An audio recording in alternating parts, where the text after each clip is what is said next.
आशा करता हूं आप सब बहुत अच्छे होंगे। मेरा नाम है सिद्धांत अग्निहोत्री, स्टडी ग्लोस पे आपका बहुत बहुत स्वागत है। दोस्तों, निसार सैटेलाइट की हम बात करेंगे। बहुत ही इंपॉर्टेंट डेवलपमेंट है ये भारत के लिए, क्योंकि नासा और इसरो ने इसको मिलकर बनाया है। 3 फरवरी को एक पूरी सेरेमनी हुई और इसमें ये बोला कि हमने निसार सैटेलाइट जो है वो बना रही है।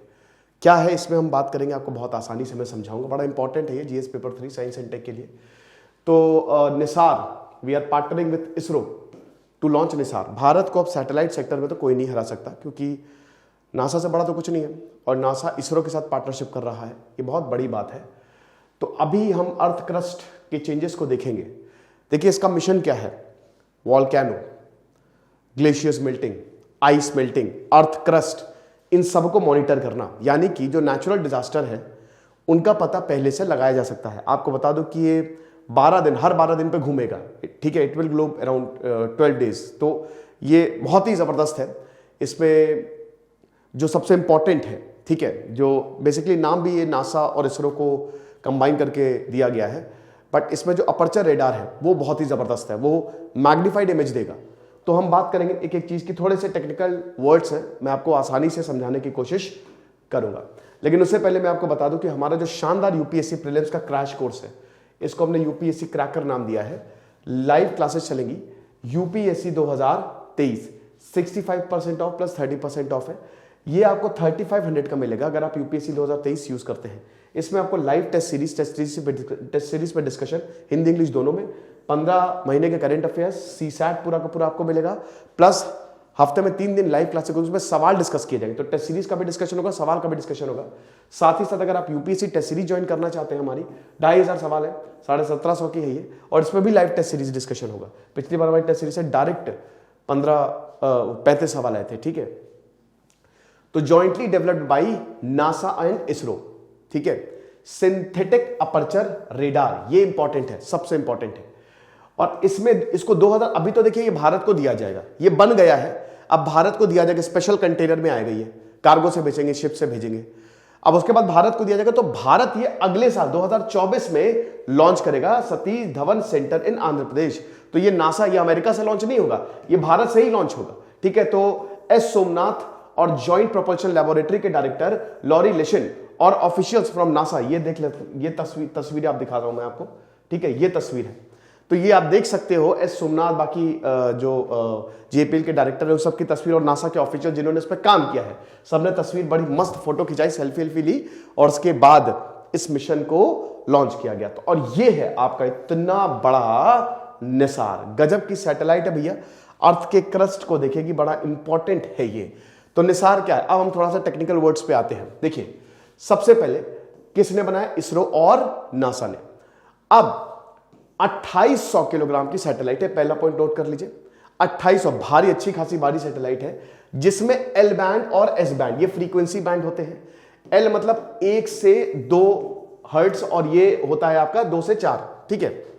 तो फ्रीक्वेंसी, दोनों फ्रीक्वेंसी, डुअल फ्रीक्वेंसी, यानी कि फ्रीक्वेंसी को आप एक चीज समझिए, फ्रीक्वेंसी मतलब क्या। अगर मान लीजिए कि इंसान है, उसके पास खजाना है, लेकिन वो पकड़ में नहीं आ रही है। अब अगर वो इंसान पकड़ में आ गया तो हमको उसके सारे राज पता चल जाएंगे। हम बोलेंगे बेटा कहां से खजाना लेके आए हो, तुम्हारे पास क्या क्या है, तुम कहां रहते हो।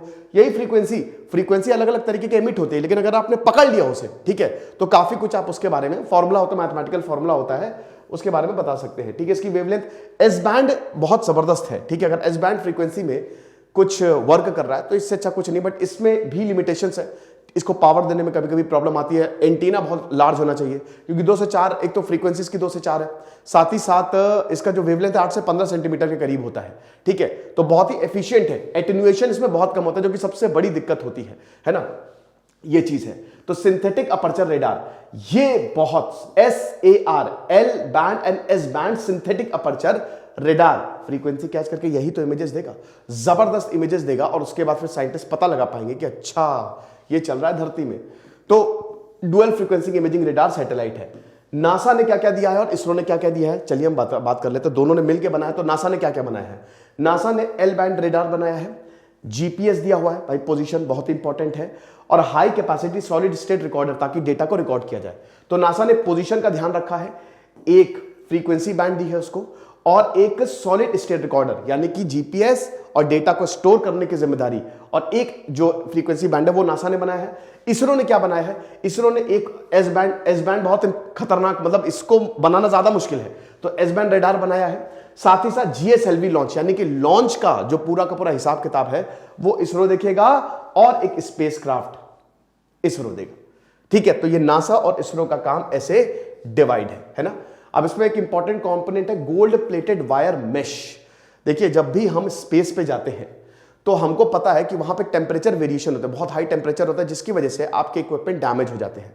तो इसको बचाने के लिए गोल्ड प्लेटेड वायर मेश और एक 39 फुट का स्टेशनरी एंटीना रिफ्लेक्टर दिया है, ताकि जो भी आए उसको रिफ्लेक्ट कर दे, वो अंदर जा ही ना सके, है ना। और मल्टी लेयर्ड है ये, इस तरीके से यहां से मान लीजिए कुछ भी आया, कोई खतरनाक, क्योंकि टेम्परेचर वेरिएशंस होते हैं, तो ये नीचे तक नहीं जाएगी, इंस्ट्रूमेंट सबसे नीचे ही होगा, ये यहीं से रिफ्लेक्ट हो जाएगी।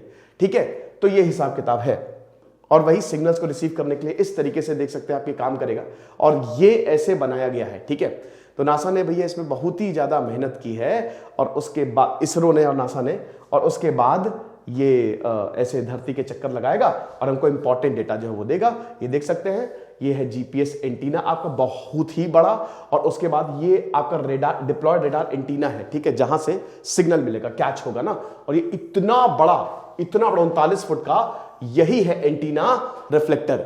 ओके, उसके बाद फिर सोलर एरे एनर्जी देने के लिए, ये हर सैटेलाइट में होता है, सूरज की एनर्जी को ही हम यूज करते हैं बेसिकली।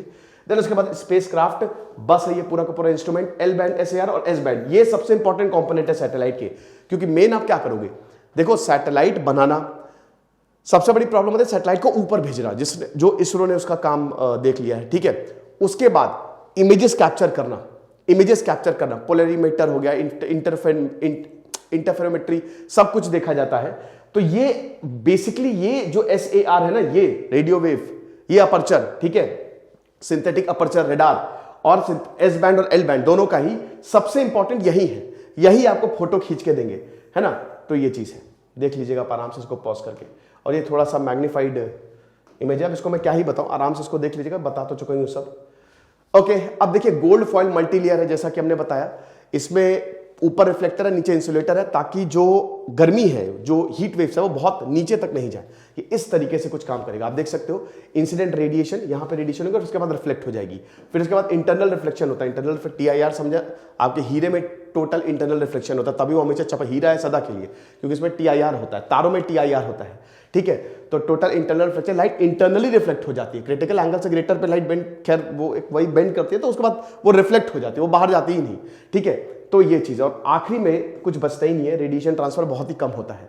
तो ये एक बहुत अच्छी बात है, ऐसे इस इंस्ट्रूमेंट को बचाया गया है। मिशन क्या है सबसे इंपॉर्टेंट, जब ये लॉन्च होगा, ये जो अर्थ के सरफेस, अर्थ के क्रस्ट में, अर्थ के कोर में जो भी चेंजेस हो रहे हैं वो हमको बताएगा। यानी कि एक तरीके से हम नेचुरल डिजास्टर को प्रेडिक्ट, अभी आपने देखा टर्की में कितना खतरनाक भूकंप आया, क्या हम उसको प्रेडिक्ट कर सकते थे? नहीं, क्योंकि आपके पास बहुत ही कम समय होता है। लेकिन इससे ये चीजें सॉल्व होंगी, बताया जा सकता है कि पूरे अर्थ को देख के, अर्थ के अंदरूनी हिस्से को देख के, कहां पे वॉल्केनो फट सकता है, कहां पे, क्योंकि पता चल जाता ना प्लेट्स किस तरीके से काम कर रही हैं, तो पता ही चल जाता है, तो कहां पे दिक्कत हो सकती है, ये सब ये मिशन जो है वो बताएगा। तो रिसर्चर जो है उसको बेटर अंडरस्टैंड, मतलब रिसर्चर्स को एक अच्छी अंडरस्टैंडिंग मिलेगी कॉजेज एंड कंसीक्वेंसेज जो इस तरीके के फेनोमेना होते हैं। फिर उसके बाद वार्निंग साइंस, नेचुरल डिजास्टर जैसे वॉल्केनिक इरप्शन, अर्थक्वेक्स हो गया, लैंडस्लाइड्स हो गया, और उसके बाद फिर जो भी ग्राउंड वाटर लेवल्स है, बेसिकली अर्थ के नीचे की सारी चीजें ये देगा। और सबसे बड़ी बात है कि नेचुरल डिजास्टर को मॉनिटर कर सकता है, आइस शीट्स, ग्लेशियर्स कितनी तेजी से मेल्ट हो रहे हैं, सरकारों के पास डेटा रहेगा, और ये डेटा सैटेलाइट से ही आएगा। भाई विक्रम साराभाई ने तो बोला ही था ना कि सैटेलाइट ही पूरे भारत को चेंज करेगी, और वहीं से इसरो का जन्म भी होता है। सिंथेटिक अपर्चर रेडार से हमको बहुत ही गजब की हाई रेजोल्यूशन इमेजेस मिलेगी, और इससे फिर आप मैथमेटिकल कैलकुलेशन भी कर सकते हैं फ्रीक्वेंसी को कैप्चर करके। और आपको पता ही है कि ये अपर्चर क्योंकि एस बैंड में है, एल बैंड में है, तो ये डेटा क्लाउड को पेनिट्रेट करके डेटा ले सकता है। यानी कि कैसा भी मौसम हो, कई बार ऐसा होता है कि बादलों की वजह से दिक्कतें आती हैं, लेकिन यहां पे कैसा भी मौसम हो, 24 घंटे ये सैटेलाइट जो है वो काम करेगी। और जैसा कि हमने बताया कि जनवरी 2024 में इसको लॉन्च किया जाएगा, 3 साल के लिए, ये मिनिमम 3 साल के लिए ऑपरेट करेगा। देख सकते हैं आप इसको आराम से, इसकी पीपीटी में स्टडी ग्लोज टेलीग्राम चैनल पे दे दूंगा, आराम से देख लीजिएगा किसकी क्या कैरेक्टरिस्टिक्स है। तो ये लेक्चर था, आई होप आपको समझ में आया होगा, आसानी से मैंने समझा दिया। हमारे कोर्सेस में जरूर आप आए, जरूर ज्वाइन करें हमारे कोर्सेज को। दिस इज सिद्धांत अग्निहोत्री साइनिंग ऑफ।